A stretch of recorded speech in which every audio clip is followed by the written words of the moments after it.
Guys, dark humour कब से हम डिस्कस कर रहे हैं। एक बाउंड्री होनी चाहिए। ऐसे कैसे आप किसी की माँ बहन के बारे में बोल दो। और रणबीर इलाहाबादिया का जोक अगर आप रिकॉल करोगे तो he was also talking about some kind of a nasty thing.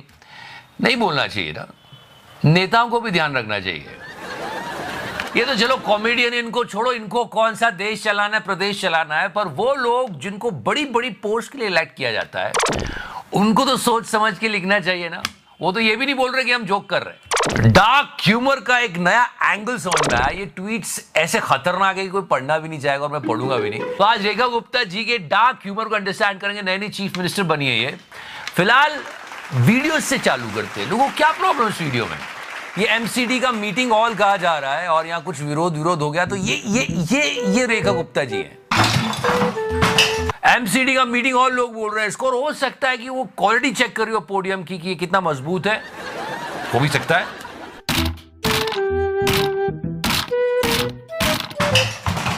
अरे वो तो माइक की क्वालिटी चेक कर रही हैं। टैक्स पेयर्स के पैसों की वैल्यू करना कोई इनसे सीखे।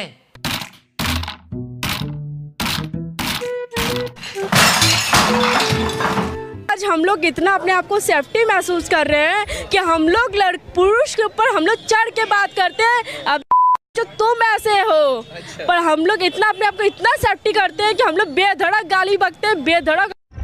मगर क्यों? दिल्ली में मुख्यमंत्री चेहरे को लेकर बड़े कयास लगाए गए। सीएम की रेस में वैसे तो कई नाम थे, लेकिन बीजेपी की तरफ से सीएम के लिए रेखा गुप्ता का नाम फाइनल कर दिया गया है। नया मोटिवेशन है, अध्याय है बहनों के जीवन में। आज यदि रेखा प्रदेश की मुख्यमंत्री बनकर के काम कर सकती है, मुझे लगता है हर बहन के लिए रास्ते हैं। कैमरामैन जल्दी फोकस करो। मैम, सबसे पहली प्राथमिकता क्या होगी? जो कमिटमेंट्स हमने दिल्ली के लिए की है उन्हें पूरा करना। Wait a minute. Who are you?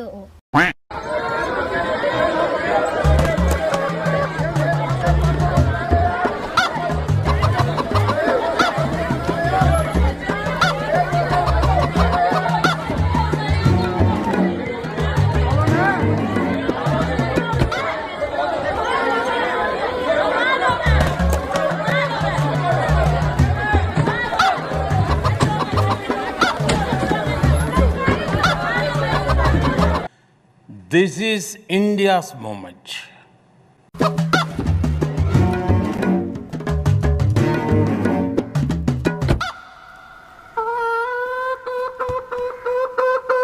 ये सब क्या देखना पड़ रहा है? अच्छा है मैं अंधा हूँ। कहानी अभी खत्म नहीं हुई है। और ऐसे में आप पूरे महीने हॉस्टल का कमरा इस्तेमाल कर रहे हैं 10 रुपए। उसे यदि प्रशासन ने 300 रुपए महीना कर दिया, आप स्टूडेंट हैं, आप 300 रुपए अफोर्ड नहीं कर सकते। अच्छा, एक तरफ आप लाख रुपए का मोबाइल जेब में डाल के चलते हैं, 3000 रुपए की जीन्स पहनते हैं, 2000 रुपए की टी शर्ट पहनते हैं, दारू पीते हैं, सिगरेट पीते हैं, जूते पहनते हैं 8-8 हजार रुपए के। मैं कब हो गया ये? कब हुआ कब? 300 रुपए अफोर्ड करने में दिक्कत है, उसके लिए संसद पे जाके प्रदर्शन करते हो, संसद का समय खराब करते हो, लोगों को मिसगाइड करते हो, देशद्रोही काम करते हो। तो ऐसी यूनिवर्सिटी जो इस प्रकार से गंदी हरकतें करे, देशद्रोही काम करे, दिल्ली में, देश में होनी ही नहीं चाहिए। तुरंत प्रभाव से इसे बंद कर देना चाहिए ऐसे लोगों को जो हमारे देश के युवाओं को भ्रमित करे। मैं कहती हूँ क्यों ना हम सब मिलकर के इनके खिलाफ प्रदर्शन करें कि जेएनयू को हमारे देश में होना ही नहीं चाहिए। वाह दीदी। नहीं दीदी, वाह दीदी। दीदी कहना क्या चाह रहे हैं भाई आप? अब आपने इसका मजा लेना चाहिए जी, आनंद लीजिए। म्यूजिक। तेजस्वी जी ने कह दिया कि इलेक्शन कमीशन जो है वो कैंसर है। अभी मजा आएगा ना भिड़ो। मैं आपसे पूछना चाहती हूँ कि आप एक नई पार्टी हैं, क्या आप इस देश के जितने भी इंस्टीट्यूशंस हैं उन पर सिर्फ सवालिया निशान लगाएंगे? क्या ये आज बिगड़े? अभी बदत है भाई, अभी बदत है। देखिए, इलेक्शन कमीशन को लेके आपने मुझे पहले भी इंटरव्यू में सवाल पूछा है। मैं उन लोगों में नहीं हूं जो कह रहा है कि बिल्कुल ही ये इन संस्थाओं की कोई विश्वसनीयता नहीं है या ईवीएम मैनिपुलेटेड है। लेकिन बंगाल चुनाव के समय भी मैंने कहा था कि इलेक्शन कमीशन प्रो इनकम्बेंट है, और ये ऐसा नहीं, ये पहली बार है। पहले भी जो लोग सरकार में रहे हैं उनको उनका फायदा मिलता ही है, लेकिन अभी ये थोड़ा ज्यादा ही दिखता है कि भाई सामने से, जैसे मैं आपको उपचुनाव की आपने बात करी ना, उस समय इलेक्शन कमीशन ने अभी एक बिहार के नजरिए से एक निर्णय निकाला कि छठ पर्व को देखते हुए यूपी में चुनाव बढ़ा दिए गए, उपचुनाव के। भाई छठ होता है बिहार में, आप हम लोग का चुनाव करा रहे हो छठ के 5 दिन के बाद, और यूपी में आप कह रहे हो कि छठ फेस्टिवल को देखते हुए 10 दिन और बढ़ा दिया जाए। क्यों?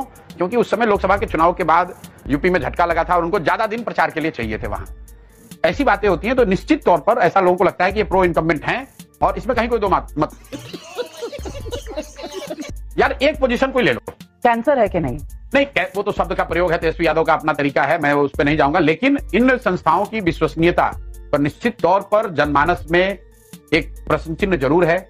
इन संस्थाओं की विश्वसनीयता के, इनकी कार्यशैली को लेकर ये तो सब जानते हैं कि भाई चुनाव का जो शेड्यूल है वो वैसे ही बनता है जैसे भाजपा चाहेगी। हम लोगों ने बंगाल में पहले कांग्रेस के हिसाब से पहले भी होता होगा, मैं पहले का जानता नहीं हूं, लेकिन इतना तो मैं कह ही सकता हूं कि अभी जो बन रहा है वो तो जो सरकार चाहेगी वैसे ही शेड्यूल बनेगा। वो अपने प्रचार, आप बताइए बंगाल में let me be the devil's advocate. एक मिनट, एक और प्राइम मिनिस्टर कह रहे हैं 1 नेशन 1 पोल, दूसरी ओर आप बंगाल में चुनाव करा रहे हो तो 7 फेज में करा रहे हो, ये चिंता की बात नहीं है, एक एक जिले को 7 भाग में करा रहे हो। क्यों? क्योंकि आपको उस तरह से कंट्रोल करना है। तो इन जब इस तरह का एक्शन इलेक्शन कमीशन लेता है तो निश्चित तौर पर जनमानस को ये लगता है कि भाई ये प्रो इनकम्बेंट है। अभी जैसे मान लीजिए चीफ इलेक्शन कमीशन की नियुक्ति हुई है, अब सुप्रीम कोर्ट ने डिसीजन दिया कि सुप्रीम कोर्ट के चीफ जस्टिस उसके मेंबर होने चाहिए, अगले दिन सरकार ने कानून बना दिया। तो अगर चीफ इलेक्शन कमीशन को चुनने वाले में एक मोदी जी हैं और एक अमित शाह है, तो तीसरा व्यक्ति नविका कुमार हो चाहे राहुल गांधी हो, क्या फर्क पड़ेगा? तो वही तय होगा। राहुल गांधी और मेरा नाम एक साथ मत लीजिए, मैं बॉयकॉट ही दूं। नहीं, मैं ये कह रहा हूं कि जो 3 में जब आप अमित शाह और मोदी जी एक साथ है तो 2-1 में तो हमेशा वही होगा जो उनकी मर्जी का है। तो कहीं ना कहीं इन बातों को अगर चीफ जस्टिस वहां होते तो चीफ इलेक्शन कमीशन की विश्वसनीयता थोड़ी बढ़ती। ऐसा अब वो तो अब उन्होंने तो काम मैं एक और सवाल पूछती हूँ, हमारे देश में तो चीफ जस्टिस की निष्पक्षता पर भी सवाल उठाए गए हैं। उठेगा, इसीलिए उठेगा, तो फिर उनके होने या ना होने से क्या फर्क पड़ेगा? देखिए मैं आपको बता रहा हूँ, अभी तो चीफ इलेक्शन कमीशन बने हैं, कमिश्नर बने हैं, अभी तो उन्होंने काम नहीं शुरू किया, तो निश्चित तौर पर उनके काम पर तो लोग टिप्पणी नहीं कर रहे हैं, लेकिन जिस तरीके से उनको बनाया गया है उस पर टिप्पणी हो रही है, और वो उनकी विश्वसनीयता को थोड़ा धक्का देता है। अगर उस सिलेक्शन कमीशन कमेटी में विपक्ष के नेता, चीफ जस्टिस और प्रधानमंत्री होते तो यही व्यक्ति की विश्वसनीयता थोोड़ी ज्यादा होती। प्रशांत किशोर जी, यही तो कह रही हूँ, चीफ जस्टिस पर भी सवालिया निशान लगाते हैं विपक्ष के पार्टी। नहीं, देखिए क्या क्या टिप्पणियां नहीं की चंद्रचूड़ जी पे? नहीं, लोकतंत्र है तो टिप्पणी तो होगी। कोई कम से कम पहले सुप्रीम कोर्ट और हर जगह होता है, हर जगह होता है। इंदिरा जी के जमाने में जजेस पर टिप्पणी नहीं हुई है, आज तक टिप्पणी हो रही है कि इंदिरा जी के बनाए हुए जज थे, इसलिए